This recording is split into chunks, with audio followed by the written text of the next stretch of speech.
ನಮಸ್ಕಾರ ಸ್ನೇಹಿತರೆ, ಪೈಲೂರು ಯೂಟ್ಯೂಬ್ ಚಾನಲಿಗೆ ಸ್ವಾಗತ. ನಾನು ವಾಣಿ. ಈಗ ಬೆಳಗ್ಗೆ 6ರ ಸಮಯ. ನಾವೀಗ ಕೊಯಿನಾಡು ಗಣಪತಿ ದೇವಸ್ಥಾನದಲ್ಲಿ ನಮಸ್ಕರಿಸುತ್ತಾ ಇದ್ದೇವೆ. ನಾವು ಯಾವ ಸೈಡಿಗೆ ಹೋಗ್ತಾ ಇದ್ದೇವೆ ಅಂತ ಕೆಲವರಿಗಂತೂ ಗೊತ್ತಾಗಿರ್ಬೋದಲ್ಲ. ಹೌದು, ನಾವು ಹೋಗ್ತಾ ಇರೋದು ಮಡಿಕೇರಿ ಸೈಡ್. ಚಟ್ಟಳ್ಳಿ ಹತ್ತಿರ ನೂರೊಪ್ಪು ನಾಡಿನಲ್ಲಿರುವ ನನ್ನ ಲಕ್ಷ್ಮೀ ಚಿಕ್ಕಮ್ಮ ಮೋಹನ್ ಚಿಕ್ಕಪ್ಪನ ಮನೆಗೆ. ನಾವು ಬೆಳಗ್ಗೆ ಬೇಗನೆ ಮನೆಯಿಂದ ಹೊರಟಿದ್ದೆವು. ತಂಪಾದ ವಾತಾವರಣ, ಕಾಫಿ ಹಣ್ಣಿನ ಹಾಗೂ ಹೂವಿನ ಪರಿಮಳ, ಕಾಡು ಗುಡ್ಡ ಜಲಪಾತ ಹೀಗೆಲ್ಲ ಇರುವುದರಿಂದ ಮಡಿಕೇರಿ ಸೈಡ್ ಹೋಗುವುದೆಂದರೆ ನಮಗೆಲ್ಲ ಬಹಳ ಸಂತೋಷ. ಹೀಗಿದ್ದರೂ ನಾವು ಹೋಗದೆ ಕೆಲವು ವರ್ಷಗಳೇ ಕಳೆದಿತ್ತು. ಬಾಲ್ಯದಲ್ಲಿ ನಾನು ಮತ್ತು ನನ್ನ ತಮ್ಮ ಚಿಕ್ಕಮ್ಮನ ಮನೆಗೆ ಪ್ರತಿ ವರ್ಷವೂ ಹೋಗುತ್ತಿದ್ದೆವು. ಅದರಲ್ಲೂ ಕ್ರಿಸ್ಮಸ್ ರಜೆಯಲ್ಲಿ ಹೋಗುವುದನ್ನು ತಪ್ಪಿಸುತ್ತಲೇ ಇರಲಿಲ್ಲ. ಆ ಸಮಯದಲ್ಲಿ ಕಿತ್ತಳೆ ಹಣ್ಣು ಅವರಲ್ಲಿ ಯಥೇಚ್ಛವಾಗಿ ಬೆಳೆಯುತ್ತಿತ್ತು. ಅದಕ್ಕೋಸ್ಕರ ನಾವು ಹೋಗುತ್ತಿದ್ದೆವು. ಅಲ್ಲಿಗೆ ಹೋದಾಗ ಚಿಕ್ಕಪ್ಪ ಚಿಕ್ಕಮ್ಮನೊಂದಿಗೆ ಮತ್ತು ಅವರ ಮಕ್ಕಳೊಂದಿಗೆ ಎಲ್ಲೆಲ್ಲ ಹೋಗುತ್ತಿದ್ದೆವು ಎಂಬುದನ್ನೆಲ್ಲ ಗಂಡನಲ್ಲಿ ಮತ್ತು ಮಗಳಲ್ಲಿ ಮಾತನಾಡಿಕೊಂಡು ಹೋದೆವು. ಒಂದು ಬಾರಿ ಕ್ರಿಸ್ಮಸ್ ರಜೆಯಲ್ಲಿ ನಾನು, ತಮ್ಮ, ಅಮ್ಮ ಮತ್ತು 2-3 ಜನ ಹಾಗೂ ಚಿಕ್ಕಮ್ಮ ಮತ್ತು ಅವರ ಮಗ ಶ್ಯಾಮ್ ಗೌತಮ್ ಇಷ್ಟು ಜನರನ್ನು ಚಿಕ್ಕಪ್ಪ ಅವರ ಜೀಪಿನಲ್ಲಿ ಮೈಸೂರಿನಲ್ಲಿರುವ ನನ್ನ ಇನ್ನೊಬ್ಬರು ಚಿಕ್ಕಮ್ಮನ ಮನೆಗೆ ಕರೆದುಕೊಂಡು ಹೋಗಿದ್ದರು. ಇಷ್ಟು ಜನರಲ್ಲಿ ಮಕ್ಕಳು 3-4 ಜನ, 4-5 ಜನ ದೊಡ್ಡವರು. ಅಲ್ಲಿಯ ಘಟನೆಗಳು ಈಗಲೂ ನೆನಪಿನಲ್ಲಿ ಅಚ್ಚೊತ್ತಿ ನಿಂತಿದೆ. ನಿಮ್ಮೊಂದಿಗೂ ಕೂಡ ಆ ನೆನಪನ್ನು ಹಂಚಿಕೊಳ್ಳಲು ಇಷ್ಟಪಡುತ್ತೇನೆ. KRS ಡ್ಯಾಮ್ ನೋಡಲು ಹೋದಾಗ ಆವಾಗ ಡ್ಯಾಮಿನ ಮೇಲೆ ನಡೆದುಕೊಂಡು ಹೋಗಲು ಅವಕಾಶವಿತ್ತು. ಆವಾಗಲೇ ಜನಸಂದಣಿಯಿಂದ ಕೂಡಿತ್ತು. ಮಕ್ಕಳನ್ನು ಎಲ್ಲರೂ ಕೈ ಹಿಡಿದುಕೊಂಡೇ ನಡೆಯುತ್ತಿದ್ದರು. ಒಂದು ಕಡೆಯಿಂದ ಮೈಕಿನಲ್ಲಿ ಮಕ್ಕಳನ್ನು ಮತ್ತು ನಿಮ್ಮ ಬೆಲೆ ಬಾಳುವ ವಸ್ತುಗಳನ್ನು ಜಾಗೃತೆಯಾಗಿ ನೋಡಿಕೊಳ್ಳಿ ಎಂದು ಕೂಗಿ ಹೇಳುತ್ತಿದ್ದರು. ಒಮ್ಮಿಂದೊಮ್ಮೆಲೆ ಚಿಕ್ಕಮ್ಮನ ಮಗ ಶ್ಯಾಮ್ ಗೌತಮ್ ಕೈಯಿಂದ ತಪ್ಪಿಸಿಕೊಂಡ. ಅವನಿಗೆ ಆಗ 8-9 ವರ್ಷದ ಪ್ರಾಯ. ಸ್ವಲ್ಪ ಚೂಟಿ ಇದ್ದುದರಿಂದ ಸ್ವಲ್ಪದರಲ್ಲೇ ಪುನಃ ಕೈ ಸೇರಿಕೊಂಡ. ಎಲ್ಲರಿಗೂ ಅರೆಕ್ಷಣ ಗಾಬರಿಯಾದದ್ದಂತೂ ಹೌದು. ಮೋಹನ್ ಚಿಕ್ಕಪ್ಪನಿಗೆ ಎಲ್ಲಿ ಹೋದರೂ ಪರಿಚಯದವರು ಅಥವಾ ಸಂಬಂಧಿಕರು ಇದ್ದೇ ಇರುತ್ತಿದ್ದರು. ಹಾಗೆ ಮೈಸೂರು ಅರಮನೆಯಲ್ಲಿ ಚಿಕ್ಕಪ್ಪನ ಪರಿಚಯದವರು ಇದ್ದುದರಿಂದ ಅರಮನೆಯ ಎಲ್ಲ ಕಡೆಗಳಿಗೂ ಹೋಗಿ ನೋಡುವ ಅವಕಾಶ ನಮಗೆ ಒದಗಿತ್ತು. ಅದೇ ಸಂದರ್ಭದಲ್ಲಿ ಫೇಮಸ್ ಹೋಟೆಲ್ ಆಗಿದ್ದ ದಾಸ್ ಪ್ರಕಾಶ್ ಹೋಟೆಲಿಗೂ ಹೋಗಿದ್ದೆವು. ಅಲ್ಲಿ ಆ ಟೈಮಿನಲ್ಲಿ ಅಡುಗೆ ಡಿಪಾರ್ಟ್ಮೆಂಟಿನಲ್ಲಿ ಇರುವವರೊಬ್ಬರ ಪರಿಚಯ ಈ ಚಿಕ್ಕಪ್ಪನಿಗಿದ್ದುದರಿಂದ ಅಡುಗೆ ಕೋಣೆಯನ್ನೆಲ್ಲ ನಮಗೆ ತೋರಿಸಿದ್ದರು. Srirangapatna, Jaganmohan palace, KRS dam, ಅರಮನೆ, ಗಂಧದ ಕಾರ್ಖಾನೆ ಹೀಗೆ ಇದೆಲ್ಲವನ್ನು 30-35 ವರ್ಷಗಳ ಹಿಂದೆ ನಾವು ನೋಡಿದ್ದು ಆ ಸವಿನೆನಪು ಮನದಲ್ಲಿ ಇನ್ನೂ ಹಸಿರಾಗಿಯೇ ಉಳಿದಿದೆ. ಹಾಗೆ ಚಿಕ್ಕಮ್ಮ ಮಾಡುತ್ತಿದ್ದ ತಿಂಡಿ ತಿನಿಸುಗಳ ಬಗ್ಗೆ, ಅಲ್ಲಿ ಆಟವಾಡುತ್ತಿದ್ದರ ಬಗ್ಗೆ ಮಾತನಾಡುತ್ತಾ ಹೋದೆವು. ಹಾಗೆ ಮಾತನಾಡುತ್ತಾ ಕಿತ್ತಳೆ ಹಣ್ಣಿನ ಪ್ರಕರಣವನ್ನು ಮಗಳು ವಾಸವಿಗೆ ಅರ್ಧದಲ್ಲಿ ಹೇಳಿ ನಿಲ್ಲಿಸಿದೆ. ಪೂರ್ತಿ ವಿವರವನ್ನು ಅವರ ಮನೆಯಲ್ಲೇ ಹೇಳುವೆನೆಂದು ಹೇಳಿದೆ. ಅಷ್ಟರಲ್ಲಿ ಚಿಕ್ಕಮ್ಮನ ಮನೆಯ ಅಂಗಳಕ್ಕೆ ತಲುಪಿದೆವು. ದೇವರಿಗೆ ಹೂ ಕೊಯ್ಯುತ್ತಿದ್ದ ಚಿಕ್ಕಪ್ಪ ಅಂಗಳದಲ್ಲಿ ಇದ್ದರು. ಅವರನ್ನು ಮಾತನಾಡುವ ಮೊದಲೇ ಅವರ ವಿಡಿಯೋ ತೆಗೆದೆವು. ಅವರಲ್ಲಿನ ಸೂರ್ಯೋದಯ ಬಹಳ ಸುಂದರ. ನಾವಲ್ಲಿಗೆ ತಲುಪುವಾಗ 7:15 ಗಂಟೆ ಆಗಿತ್ತು. ಸುಂದರ ಸೂರ್ಯೋದಯವನ್ನು ನೀವು ಕೂಡ ನೋಡಬಹುದು. ಇವರ ಮನೆ ಎತ್ತರದ ಜಾಗದಲ್ಲಿ ಇದ್ದುದರಿಂದ ಸುತ್ತಮುತ್ತಲ ಪರಿಸರ ಬಹಳ ಮನೋಹರ.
ಹಕ್ಕಿಗಳ ಕಲರವ ಕೇಳ್ತಾ ಇರ್ಬೋದಲ್ಲ ನಿಮಗೀಗ.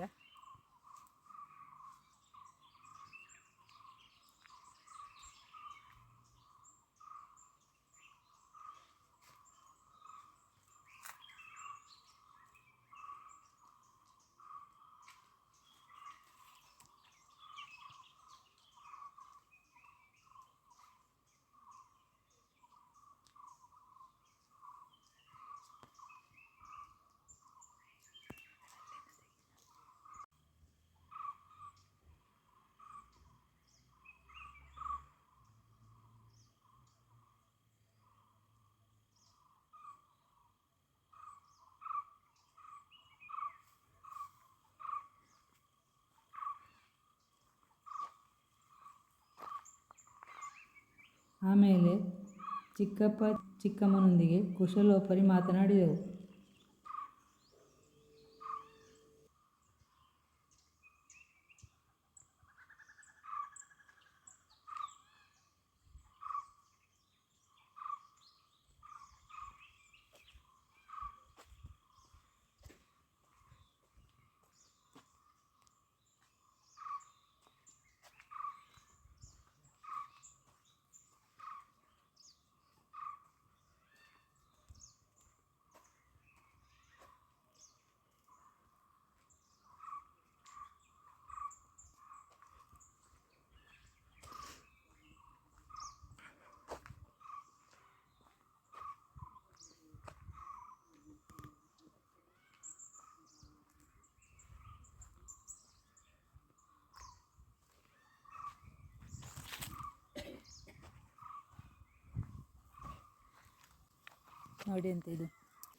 ನೋಡಿ ಅಂತೆ ಇದು ವೈಲ್ಡ್ ಆರ್ಕಿಡ್. ನೋಡಿ ಅದು ಇದು ಕಾಂಡದ ಬೇರಲ್ಲಿದೆ ನೋಡಿ, ಬುಡ ನೋಡಿ, ಅದೇ ರೀತಿ ಅಲ್ಲಿ ಒಂದು ಇದೆ.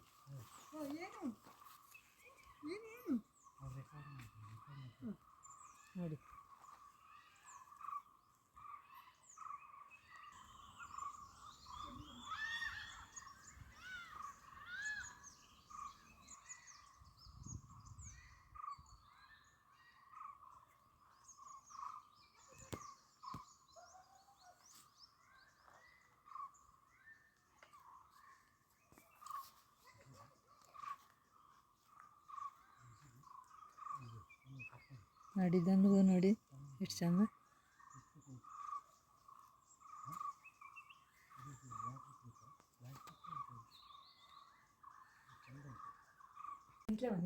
ಸರೀತಿಬೇಕು ಎಲ್ಲ ಮುಗೀಕು ಆಯ್ಕೆ ಎಲ್ಲ ಲೆಕ್ಕ ಸತ್ಯ ನಮಗೂ ಬಿಸಿ ಬಿಸಿ ಹಾಕದ ಇದ ಹಂಗೆ ಹಾಕು ಸತ್ಯ ಹಿಂಗ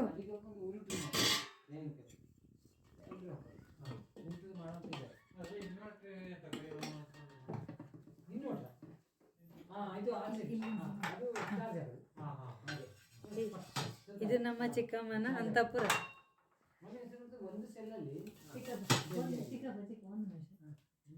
ಇದು ನಮ್ಮ ಚಿಕ್ಕಮ್ಮನ ಅಂತಪುರ. ನೋಡಿ ದೋಸೆ ಒಯ್ತಾ ಇದ್ದಾರೆ ಚಿಕ್ಕಮ್ಮ. ಬಿಸಿ ಬಿಸಿ ದೋಸೆ. ಈ ಚಳಿಗೆ ಚಿಕ್ಕಮ್ಮನ ದೋಸೆ ತಿನ್ನೋದಂದ್ರೆ ನಮಗೊಂದು ಹಬ್ಬ ಅಲ್ಲ ಚಿಕ್ಕಮ್ಮ? ಎತ್ತು ದೋಸೆ ಚಿಕ್ಕಮ್ಮ ಯಾವತ್ತು? ಒಡೆ ದೋಸೆ ಅಲ್ಲ. ಯಾವುದರಿಂದ ಮಾಡಿದ್ದದು? ಮೆಂತೆ ಒಂಚೂರು ಉದ್ದು ಹಾಕಿದ್ದು ಬೀಸಿದ್ದು ಮತ್ತೆ ಒಂದು ಬಾಳೆಹಣ್ಣು ಹಾಕಿದ್ದೆ, ಒಂದೆರಡು ಬಾಳೆಹಣ್ಣು. ನೀವು ಇದು ಈ ರೀತಿದೊಂದು ಓಡು ದೋಸೆ ಅಲ್ಲ? ಲಾಯ್ಕೆ ಹೋಯ್ತು. ಚಿಕ್ಕಮ್ಮನ ತಾಳಿಬಿಟ್ಟು ರೊಟ್ಟಿ ಎಲ್ಲ ಒಂದರೊಂದೊಂದು ರುಚಿಯಲ್ಲಿ ಮಾಡ್ತಿದ್ದಾರೆ. ಹಾಗೆ ನೋಡಿ, ಈಗ ಚಿಕ್ಕಮ್ಮನಿಗೆ ಅದು ನೆನಪಾಯಿತು. ನಾನು ಎಂತ ಮಾಡಬೇಡಿ ಅಂತ ಹೇಳಿದ್ದೆ, ಅದಕ್ಕೆ ಇಷ್ಟರಲ್ಲೇ ನಿವೃತ್ತಿ ಆಯಿತು. ಇಲ್ಲದಿದ್ರೆ ಇನ್ನೊಂದು 10 ಹಲವು ವಹಿವಾಟುಗಳು ಹೊರಡ್ತಿತ್ತು ಚಿಕ್ಕಮ್ಮನಿಗೆ. ಹಾಕಿ 5 ನೋಡಿ ಬಿಸಿ ಬಿಸಿ ದೋಸೆ. ಚಿಕ್ಕಮ್ಮನದ್ದು ಅಡುಗೆ ರುಚಿಯನ್ನು ಎಷ್ಟು ಜನ ಸವಿದಿದ್ದಾರೆ ತಿಂದವರಿಗೂ ಗೊತ್ತು ಎಷ್ಟು ರುಚಿ ಅಂತೇಳಿ.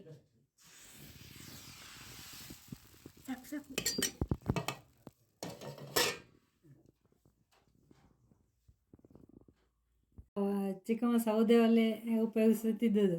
ಈಗೆಲ್ಲ ಸ್ವಲ್ಪ ಹಾಳಾಗಿದೆ.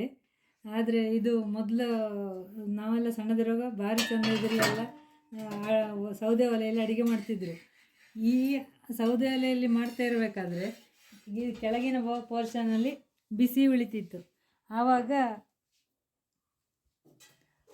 ಇದರ ಒಳಗಡೆ ಚಿಕ್ಕಮ್ಮ ಮಳೆಗಾಲದಲ್ಲಿ ಎಂಥಾರು ಒಣಗಿಸ್ಲಿಕ್ಕೆ ಇರೋದನ್ನೆಲ್ಲ ಇದರ ಕೆಳಗಡೆ ಇಟ್ಟು ಒಣಗಿಸ್ತಿದ್ರು. ಹಪ್ಪಳ ಮತ್ತು ಮಾಂಬಳ, ಈಗ ಮಾವಿನ ಹಣ್ಣು, ಹಲಸಿನಕಾಯಿ ಎಲ್ಲ ಇಲ್ಲಿ ಸಿಗ್ತಿದ್ದದ್ದೇ ಮಳೆಗಾಲದಲ್ಲಿ. ಆವಾಗ ಇದರ ಕೆಳಗಡೆ ಇಟ್ಟು ಒಂದು ಪ್ಲೇಟ್ ಇಟ್ಟೇನೋ ಹೀಗೆಲ್ಲ ಒಣಗಿಸ್ತಿದ್ರು. ಇಲ್ಲಿ ಸೌದೆ ಒಲೆ ಆದ ಕಾರಣ ಇದರ ಕೆಳಗಡೆ ತುಂಬ ಬಿಸಿ ಉಳಿತಿತ್ತು ಈ ಜಾಗದಲ್ಲಿ. ಹಾಗಾಗಿ ಚಿಕ್ಕಮ್ಮ ಇದರೊಳಗಡೆ ಸುಮಾರು ರೀತಿ ಇದರಲ್ಲಿ ನೋಡಿ ಎಂತ ಒಣಗಿಸ್ಲಿಕ್ಕೆ ಇಟ್ಟಿದ್ದಾರೆ ನೋಡಿ. ಈಗಲೂ ಕೂಡ ಮೊನ್ನೆಲ್ಲ ಮೋಡ ಆಯಿತು ಅಂತೇಳಿ ಹೀಗೆ ಬಾಳೆಹಣ್ಣಿಟ್ಟು ಕೂಡ ಒಣಗಿಸ್ತಾರೆ ಚಿಕ್ಕಮ್ಮ ಇಲ್ಲಿ.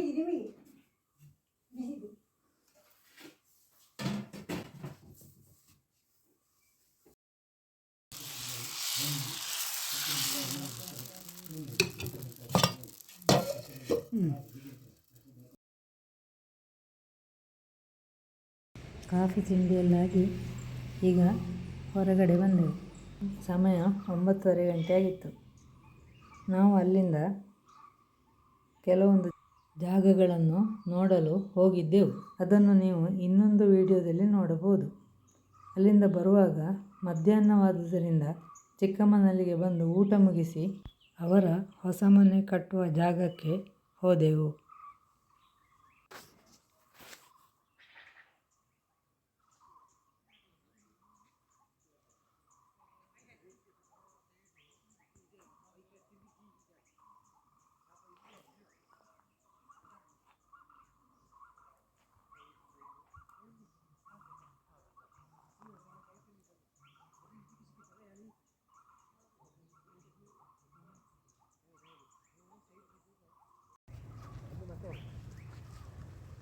ಅದು ಫಾಲ್ಸ್ ಚಿಕ್ಕಪ್ಪ ಅಲ್ಲೊಂದು, ಅದೇ ಟವರ್ ಎಂತ ಅದು? ಹಾಂ ಹಾಂ ಹಾಂ ಹಾಂ ನೋಡು ನಡಿಬೇಡ.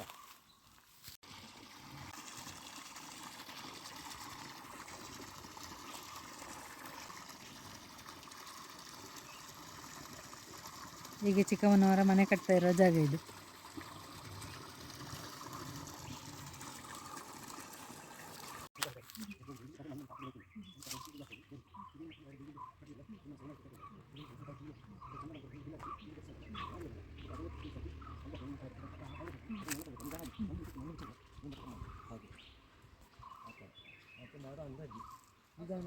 ನಮಸ್ತೆ. ಹೊಸ ಮನೆ ಕಟ್ಟುವ ಜಾಗದಿಂದ ಮಾತಾಡಿಕೊಂಡೆ ಅವರ ಹಳೆ ಮನೆಗೆ ಬಂದೆವು. ಇನ್ನೇನು ಹೊರಡುವ ಮೊದಲು ನಾನು ಆಗ ಅರ್ಧದಲ್ಲೇ ನಿಲ್ಲಿಸಿದ್ದ ಕಿತ್ತಳೆ ಪ್ರಕರಣವನ್ನು ಈಗ ಕಂಟಿನ್ಯೂ ಮಾಡಿದೆ. ನಾವು ಸಣ್ಣದಿರುವಾಗ ಇಲ್ಲಿಗೆ ಬಂದರೆ ಈ ಕಟ್ಟೆಯಲ್ಲಿ ನಾವು ಕೂತ್ಕೊಳ್ಳೋದು. ನಾನು, ತಮ್ಮ, ಚಿಕ್ಕಮ್ಮನ ಮಗ ಗೌತಮ, ನನ್ನ ತಮ್ಮ ಅಂದರೆ ನನ್ನ ತಮ್ಮ ರವಿಶಂಕರ, ಮತ್ತು ಚಿಕ್ಕಮ್ಮನ ಮಗ ಗೌತಮ, ನಾನು, ಹೀಗೆ 3 ಜನರಿಗೆ ಈ ಒಂದೊಂದು ಕಟ್ಟೆ. ಚಿಕ್ಕಮ್ಮನ ಮಗಳು ಇನ್ನೊಬ್ಬಳು, ಅವಳು ಸಣ್ಣವಳು, ಪವಿತ್ರ ಅಂತ. ಅವಳು ನಮಗಿಂತ ತುಂಬ ಸಣ್ಣವಳಿದ್ದ ಕಾರಣ ನಮಗೆ ಅವಳಿಗಿಂತ ಗೌತಮನೊಟ್ಟಿಗೆ ನಾವು ಜಾಸ್ತಿ ಆಟ ಆಡೋದೆಲ್ಲ ಮಾಡ್ತಿದ್ದೆವು. ಇಲ್ಲಿ ಅಂತಂದರೆ ಇಲ್ಲಿ ನೋಡಿ, ಕೆಳಗಡೆ ರೋಡು, ವೆಹಿಕಲ್ ಹೋಗೋದು ಬರೋದು ಆಗ್ತಾನೇ ಇರ್ತದೆ. ಇವನು ಚಿಕ್ಕಮ್ಮನ ಮಗ ಈ ಕಟ್ಟೆಯಲ್ಲೆಲ್ಲ ಕೂತ್ಕೊಂಡು ಅಲ್ಲಿ ಅವನಿಗೆಲ್ಲ ಡ್ರೈವರ್ಗಳೆಲ್ಲ ಪರಿಚಯ ಇತ್ತು. ಅವರನ್ನು ಹೊಡೆದು ಒಂದು ವಿಶ್ ಮಾಡೋದು ಹೀಗೆಲ್ಲ ಮಾಡ್ತಿದ್ದ. ನೋಡಿ, ವೆಹಿಕಲ್ ಹೋಗೋದು ಖಂಡಿತ ಅಲ್ಲ, ನೋಡಿ ಎಷ್ಟು ಹತ್ತಿರದಲ್ಲಿ ರೋಡು.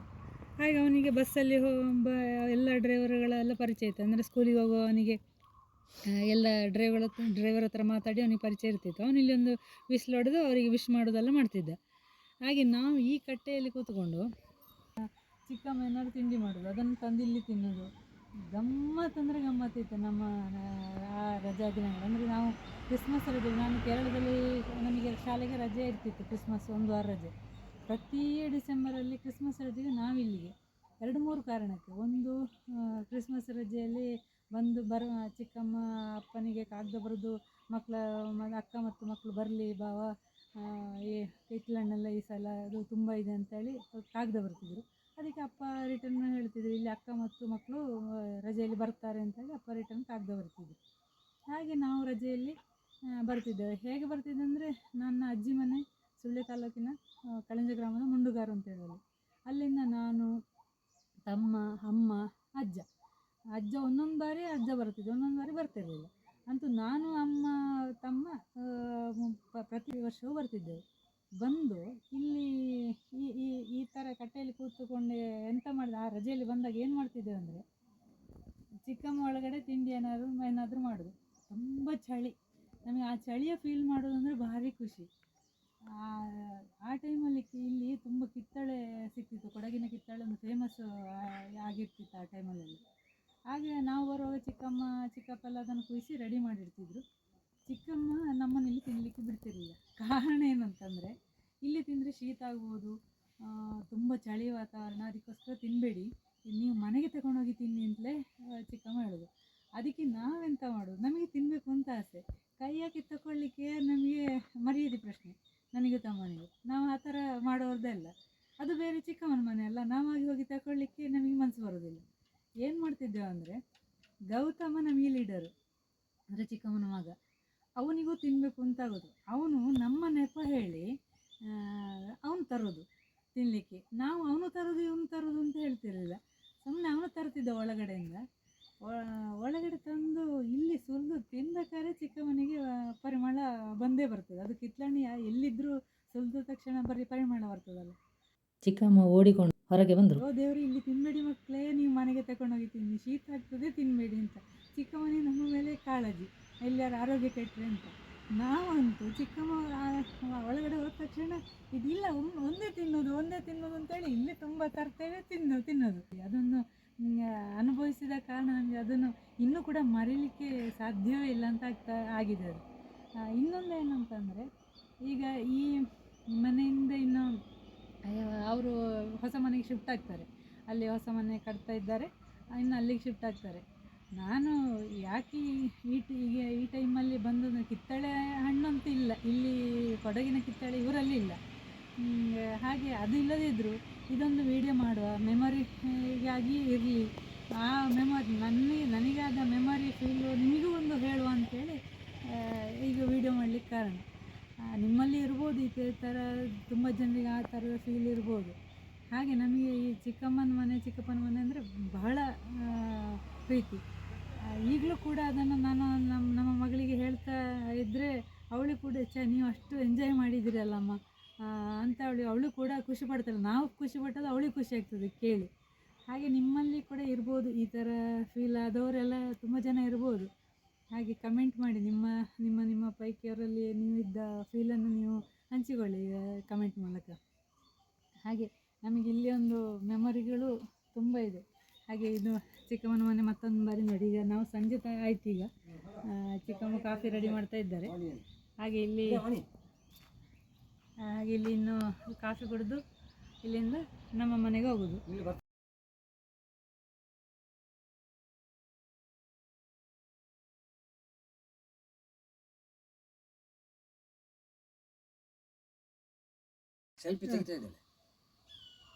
ಈಗ ನಾವು ಚಿಕ್ಕಮ್ಮನ ಮನೆಯಿಂದ ಇನ್ನು ಹೊರಡ್ತೇವೆ.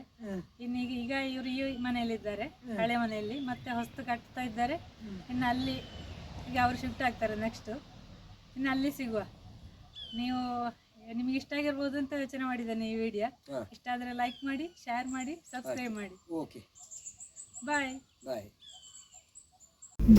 ಹಳೆ ಏಪ್ರಿಲ್ ಸರಿ ಸರಿ.